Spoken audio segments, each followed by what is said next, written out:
Meditative wings में आप सभी को मेरा नमस्कार है। कैसे हैं आप?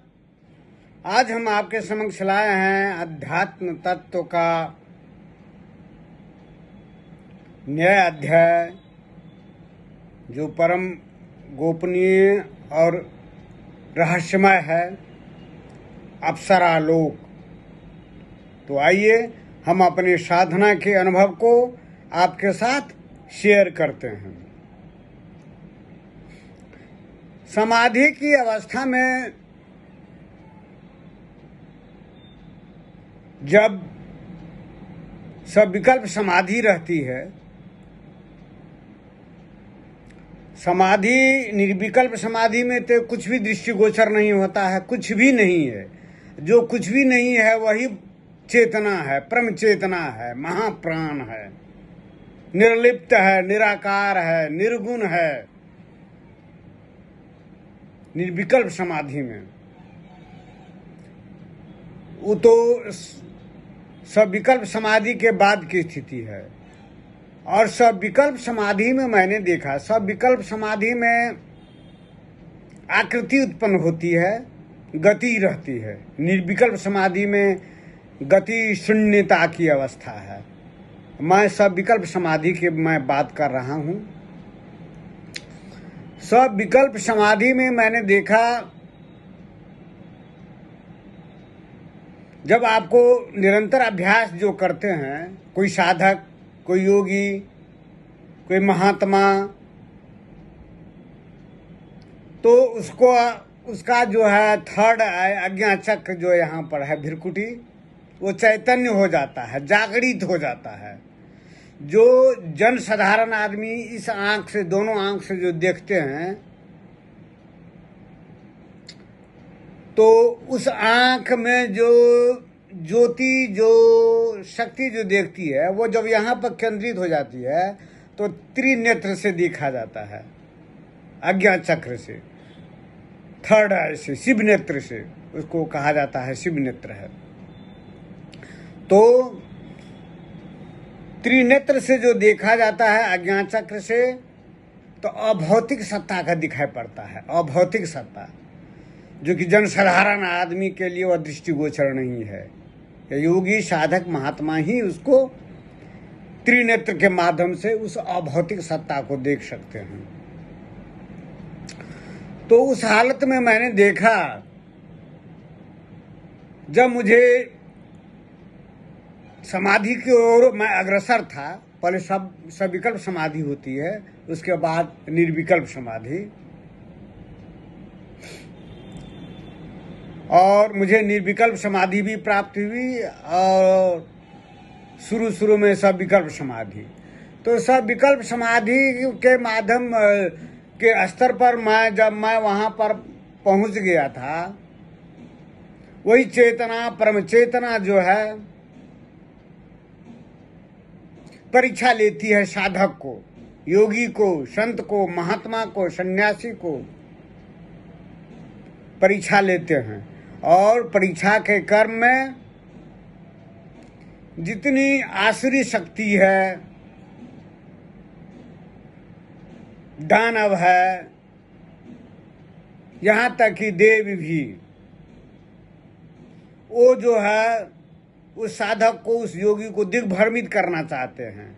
वह साधना के पथ से उसको च्युत करना चाहते हैं, गिराना चाहते हैं। उस अवस्था में मुझे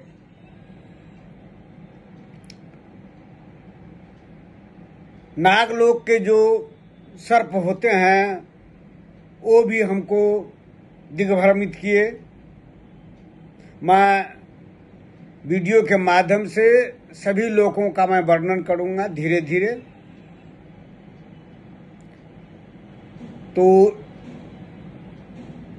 दानवों का भी जो है तांडव हुआ, मैंने देखा। जीवात्मा, प्रेतात्मा का भी मैंने मुझ पर आक्रमण किया। सर्प का भी आक्रमण हुआ और अप्सरा का भी आक्रमण हुआ।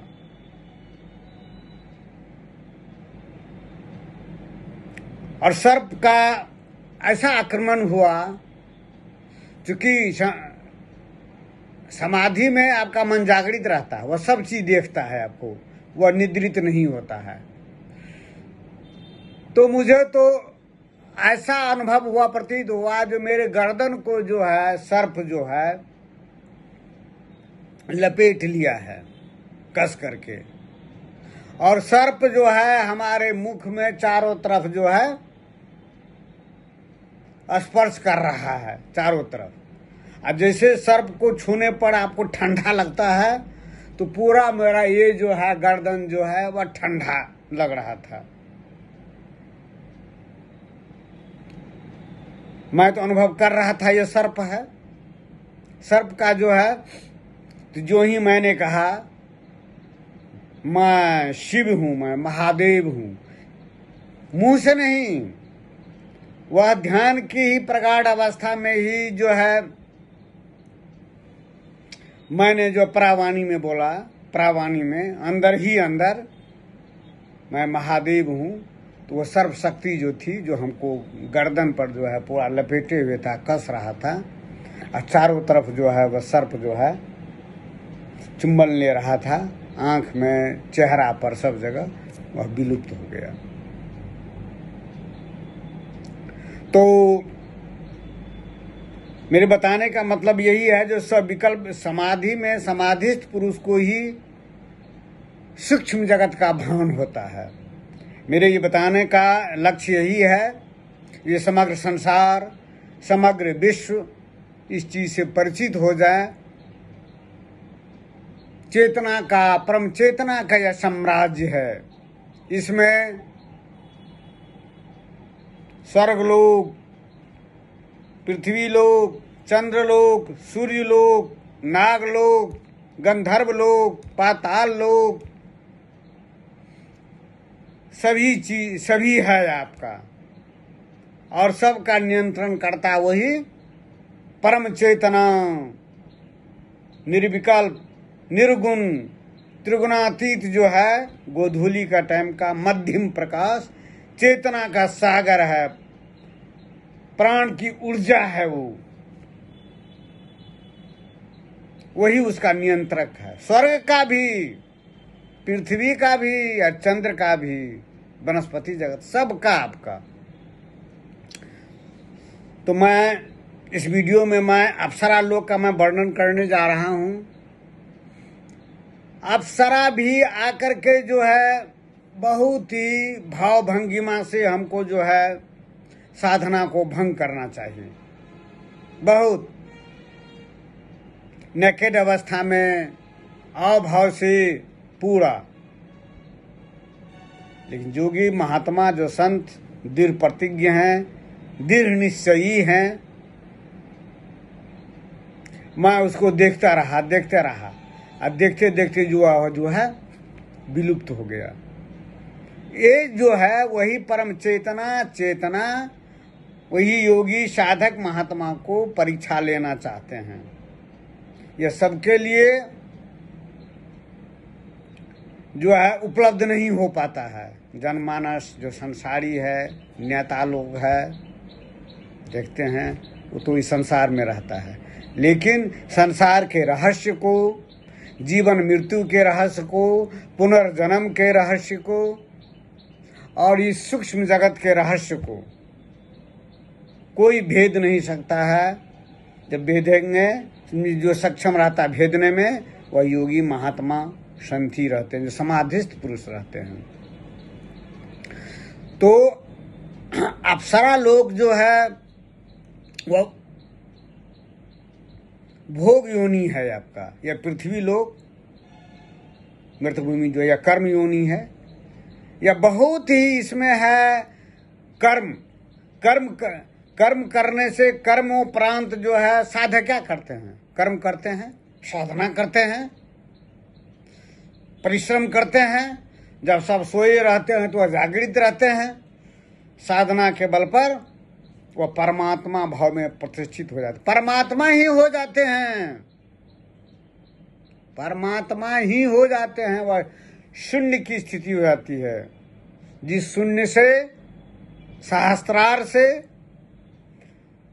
जो विष्णु की उत्पत्ति हुई, विष्णु आते हैं, कृष्ण आते हैं, श्री राम आते हैं, महादेव आते हैं, गणेश आते हैं, सहस्त्रमुखी शेषनाग आते हैं, वही हो जाते हैं वो। यह इसीलिए मनुष्य शरीर को शरीर माध्यम खलु धर्म साधनम, यह शरीर जो है नहीं कहा जाता है परमात्मा का द्वार है। मोक्ष का द्वार क्या? मोक्ष तो उसके लिए कुछ भी नहीं है, मोक्ष उसके लिए कुछ भी नहीं है। मोक्ष निर्माण तो कुछ भी नहीं है। मोक्ष निर्माण का क्या मतलब? आप जान जाते हैं जीवन नहीं है, मृत्यु नहीं है, पुनर्जन्म नहीं है। पुनर्जन्म तो आना जाना, वह इच्छा का ही जो है एक रूप है आपका पुनर्जन्म। मैं तो जाता हूँ आता हूँ, जाता हूँ आता हूँ, मेरी तो मृत्यु ही नहीं है। अज्ञान की अवस्था में, भ्रम की अवस्था में, अविद्या की अवस्था में ये मृत्यु दिखाई पड़ता है, मृत्यु है। मैं शरीर को, मेरा शरीर नहीं रहेगा, मेरा शरीर नाश हो जाएगा, रोगग्रस्त हो जाएंगे, जीर्ण शीर्ण हो जाएंगे, वृद्धावस्था को प्राप्त हो जाएंगे।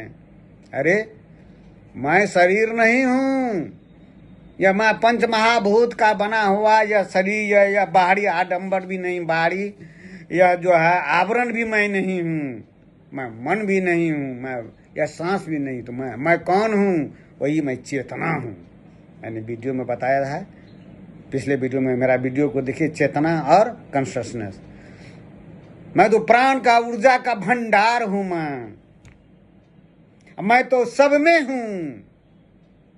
मैं हर एक वीडियो में मैं इसलिए मैं पुनः पुनः मैं याद दिलाना चाहता हूँ, मैं ऊर्जा हूँ। ऊर्जा कौन? परम चेतना, चेतना जिससे जो है सारे जीव जगत, ग्रह, नक्षत्र, ये पंच महाभूत जो देखते हैं ना, अग्नि, वायु, जल, पृथ्वी, गगन, सब वहीं से उत्पत्ति होती है, वहीं से उसका उत्पन्न होता है। सांस भी वहीं से आता है, मन भी तो सांस से ही उत्पन्न होता है, चंचल प्राण से। तो मैं तो ये सब तो हूँ नहीं। मैं कौन हूँ? मैं परम चेतना हूँ। मैं आत्मा भी नहीं हूँ। मैं आत्मा यहाँ पर है, यह शरीर को धारण किए हुए है। जब तक शरीर को धारण किए हुए है तो प्राण रहेगा, मन रहेगा, इच्छा रहेगा, कामना रहेगा, वासना रहेगा। यह तो जो है विकास का कर्म है। यह परमात्मा ही जो है, विभु ही जो है अणु बन गया है। मैं जैसे समुद्र का जल, समुद्र का जल जो है, जो नल का जल, नाला का जल जो है, जल जब वह समुद्र में मिल जाता है तो वह सागर बन जाता है। तो उसी तरह से आत्मा जब यह छोटा रूप में रहता है तो आत्मा है ये, और जब वह यहाँ पर शास्त्र में विलीन हो जाता है तब तो वह चेतना, महाचेतना हो गया। तो मैं वही परमात्मा हूँ, मैं महाचेतना हूँ, मैं महाप्राण हूँ। तो और ये अप्सरा लोग, जैसे जितने भी अभिनेत्री सब होते हैं ना, अभिनेत्री सब, वो कहाँ से आते हैं? इसी अप्सरा लोग से आते हैं। वह सब क्या नाच गान डांस करना शुरू कर सकते हैं? जी नहीं। उसी लोग से आते हैं, अपना कर्म करते हैं अभिनेत्री सब, और फिर कर्मोपरांत जो फिर उसी लोक में चले जाते हैं। लेकिन वो भी जो है वो आना जाना लगा ही रहता है। अप्सरा लोक भी जो है काल के अधीन है, आकृति है उसमें इच्छा है, कामना है, वासना है। इसलिए अप्सरा लोक भी कभी नीचे में पृथ्वी लोक पर आगमन होता है, जन्म लेते हैं, कर्म करते हैं, फिर वो चले जाते हैं, आना जाना लगा रहता है। वहाँ से पुनरावर्तन हो जाता है। अप्सरा लोक काल के अधीन है, वहाँ पर क्षय होता है, फिर उसको जन्म लेना पड़ता है। यहाँ पर कर्म करते करते फिर वो अप्सरा लोक में चले जाते हैं। अप्सरा लोक बहुत ही मनोरम है। मैंने कहा ना, मैं साधना काल में जो है मुझे जो है बहुत अप्सरा सब जो है दिग्भ्रमित करनी चाहिए। आओ भाव भंगिमा से नेकेड अवस्था में पूरी तरह से, लेकिन मैं अडिग रहा। मैं उसको देखते रहा, देखते देखते वो विलीन हो गई, मेरी साधना को भंग नहीं कर सकी। अप्सरा लोक है, सूक्ष्म जगत है। मैंने समाधि की सब विकल्प समाधि में मैंने देखा इसको। इसलिए मैं समग्र संसार को, समग्र विश्व को इस मेडिटेटिव विंग्स के चैनल के माध्यम से बताना चाहता हूं। यह जो है सूक्ष्म जगत इस पूरे विश्व ब्रह्मांड में है, व्याप्त है आपका, और पृथ्वी से गुरुत्वाकर्षण से वो ऊपर अवस्थित है आपका। जैसे एक समाधिस्थ पुरुष ही वो सब विकल्प समाधि में वो देख सकते हैं, और उसका नियंत्रण करता वही परम चेतना, चेतना महाप्राण है आपका। उसी के प्रभाव से सभी चेष्टारत रहते हैं। तो आज इतना ही, फिर दूसरे दिन हम नया अध्याय को लेकर के आएंगे, वीडियो को लेकर के आएंगे। उस वीडियो में मैं बताऊंगा आपको नागलोक, वो भी अति मनोहर है नागलोक। मैंने उसको भी देखा है समाधि की अवस्था में। तो आज इतना ही, फिर दूसरा दिन हम नया वीडियो को लेकर के आएंगे। तब तक नमस्कार, धन्यवाद।